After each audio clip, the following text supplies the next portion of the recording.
இயேசு கிறிஸ்துவின் நாமத்தில் அன்பின் வாழ்த்துக்கள். இந்த நாளில் ஆண்டவர் உங்களுக்கு தருகிற வார்த்தை 2 ராஜாக்கள் அதிகாரம் 4 வசனம் 16.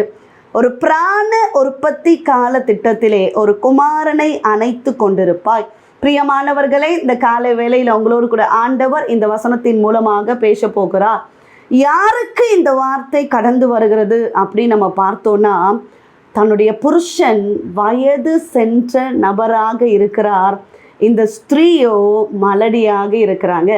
ஆனால் அதிகமாக ஆண்டவரை நேசிக்கிற ஒரு ஸ்திரீ, ஆண்டவருடைய ஊழியக்காரராகிய எலிசா தீர்க்கதரிசியை கனம் பண்ணின ஒரு ஸ்திரீ.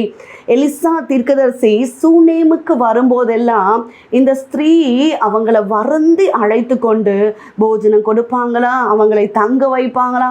இப்படியாக அந்த ஊழியக்காரராகிய எலிசா தீர்க்கதரிசியை அதிகமாக கனம் பண்ணின இந்த ஸ்திரீக்கு தான் வார்த்தை கடந்து வருகிறது. உற்பத்தி கால திட்டத்தில் ஒரு குமாரனை நீ அணைத்து கொண்டிருப்பாய் என்று. பிரியமானவர்களே, எலிசா தீர்க்கதரிசி இப்படியாக தன்னுடைய ஊழியக்காரனாகிய கேயாசியை பார்த்து கேட்கிறாரு, இந்த சூனேமியாலை அழைத்து கொண்டு வா. அவன் அழைத்து கொண்டு வரும்போது தான் இப்படிப்பட்ட சகல சலக்கரணையோடும் எங்களை விசாரித்து வருகிறாயே, உனக்கு நான் என்ன செய்ய வேண்டும்? ராஜாவின் இடத்திலாவது சேனாதிபதியின் இடத்திலாவது உனக்காக நான் பேச வேண்டிய காரியம் உண்டோ அப்படின்னு நீ சூனேமியால்கிட்ட கேட்டு சொல்லு அப்படின்னு கேயாசிக்கிட்ட சொல்லுகிறார். அவளும் நான் தேசத்தில் சுகமாக குடியிருக்கிறேன் அப்படின்னு சந்தோஷமாக சொல்லுகிறாங்க. தன்னுடைய குறைகளை அவங்க தெரிவிக்கவே இல்லை. பிரியமானவர்களே, கேயாசி தான் சொல்லுகிறார், அவங்க புருஷனுக்கு அதிக வயது, இவங்களுக்கு பிள்ளை இல்லை அப்படின்ற அவர்களுடைய சூழ்நிலையை கேயாசி எலிசா தீர்க்கதரிசி கிட்ட தெரிவிக்கிறார். பிரியமானவர்களே, எலிசா தீர்க்கதரிசி மூலமாக தான் இப்பொழுது கர்த்தருடைய வார்த்தை கடந்து வருகிறது.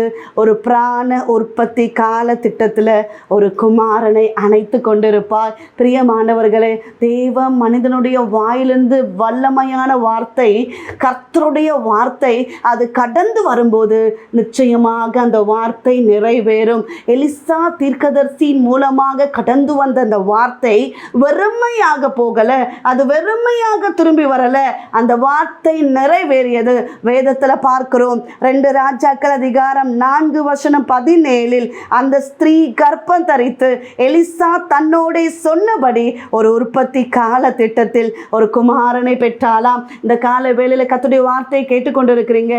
கர்த்தருடைய வார்த்தை உங்க வாழ்க்கையில வெளிப்பட்டதே ஆனால் நிச்சயமாக அந்த வார்த்தை நிறைவேறும். அது கால தாமதமானாலும் அந்த வார்த்தை நிறைவேறும். வானமும் பூமியும் ஒழிந்து போனாலும் கர்த்தருடைய வார்த்தை ஒழிந்து போவதில்லை. கர்த்தருடைய வார்த்தையை பிடித்து கொண்டு செபியுங்கள். ஆண்டவரே, என்னோடு நீர் இப்படி பேசியிருக்கிறீரே, இந்த வார்த்தையினுடைய வாழ்க்கையில் நிறைவேற வேண்டும். என்னுடைய வாழ்க்கையில் நீ சொன்ன வார்த்தை அது நிறைவேறியே ஆக வேண்டும் என்று சொல்லி போராடி செபியுங்கள். கர்த்தர் அற்புதத்தை செய்வார். அவர் சொன்ன வார்த்தை உங்கள் வாழ்க்கையில் நிறைவேறும். சூழ்நிலை எப்படியாக இருக்கலாம், பிரச்சனை எப்படியாக இருக்கலாம், தேவன் உங்களோடு சொன்ன வார்த்தையை அவர் நிறைவேற்றுவார். ஜெபிப்போம். எங்களை நேசிக்கிற எங்கள் நல்ல தகப்பனே, இந்த காலை வேளைக்காக நன்றி செலுத்துகிறோம். கர்த்தர் தந்த நல்ல வார்த்தைக்காக நன்றி அப்பா. எலிசா தீர்க்கதரிசியின் மூலமாய் கடந்து வந்த தேவ வார்த்தை நிறைவேறியது. கர்த்தருடைய வார்த்தை அது வெறுமையாக திரும்பி வரவில்லையே. தேவ பிள்ளைகளுடைய வாழ்க்கையில் நீர் சொன்ன வார்த்தை, நீர் கொடுத்த வாக்கு தத்தங்கள் அது நிறைவேற போகிறபடியினால ஸ்தோத்திரம். எல்லா தடைகள், பலவீனங்கள், போராட்டங்கள் மாறட்டும். இந்த நாள் முழுவதும் உங்க கரம் தாங்கி நடத்தட்டும். தேவ பிள்ளைகளை ஆசீர்வதிங்க. செய்கிற வேலைகள், வருமானங்கள், தொழில்களை ஆசீர்வதிங்க. பெரிய காரியங்களை செய்வீராக. இயேசு கிறிஸ்துவின் நாமத்தில் செபிக்கிறோம் எங்கள் ஜீவனுள்ள நல்ல தகப்பனே, ஆமென்.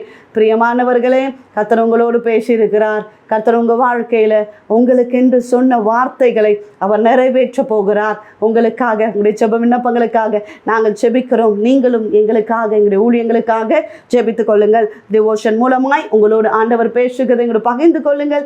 இந்த வார்த்தை அநேகருக்கு பிரயோஜனமாக இருக்கும் என்றால் அநேகருக்கு ஷேர் பண்ணுங்க. God bless you.